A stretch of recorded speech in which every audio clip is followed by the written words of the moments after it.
Of the shooting at Ross Park Mall this afternoon, just after 4:30. A lot of people were impacted by this.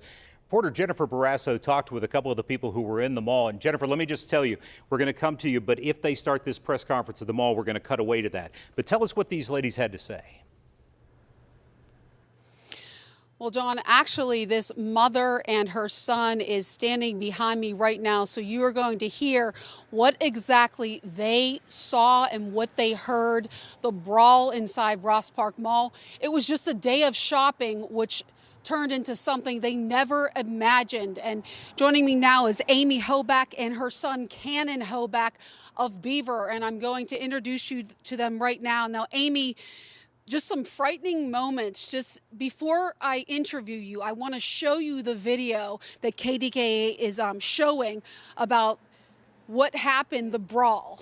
Yep, that's exactly what we saw. We were right there, right in the. I can't even believe that we wouldn't have been in the video when it happened. We saw that exactly happen. We walked right out of J. Crew.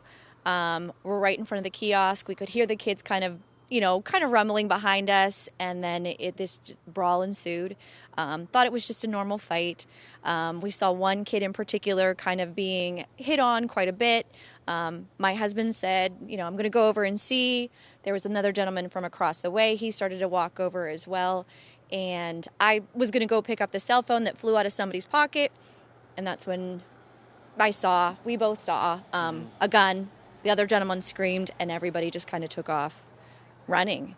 That wasn't something that you would expect to see at Ross Park Mall. It kind of took us a little bit aback and shocked from it. So it was. So talk to me. So you saw 4 or 5 teenagers? We saw 5 teenagers. I would say somewhere between maybe 16 to 20 in age. First just thought they were being silly, as you could kind of hear them behind us, kind of this rumbling noise, and kind of turned and looked and thought, boys being boys type of a thing, until it really ensued then into a fight. And then that fight just kind of went a little bit further than that. Cannon, talk to me about what you remember. I just remember very few. I just remember shuffling behind me, and then I turned around, and then I saw people on the floor fighting. And then I just, at the quickest second, I just saw the gun laying on the floor. And then I just, turned around, and I just heard everybody, screaming and, gun. And then I, kind of, shuffled over to the side because I didn't really know what to do. And then I just, kind of started running towards the jewelry store. And I, looked behind, and my parents were just, kind of sitting there. And I was like, come on, we got to go. We got to go inside the jewelry store. Thank goodness for them. It was no Gabriel jewelry store that they were we need you to get inside with us right now. Yeah. And they took us in the back. Immediately, they just locked us inside. We stayed back there for a little bit with them. And it was really great that they did that. Amy and Cannon Hoback, thank you so much for sharing what you witnessed today at Ross Park Mall. We really appreciate it.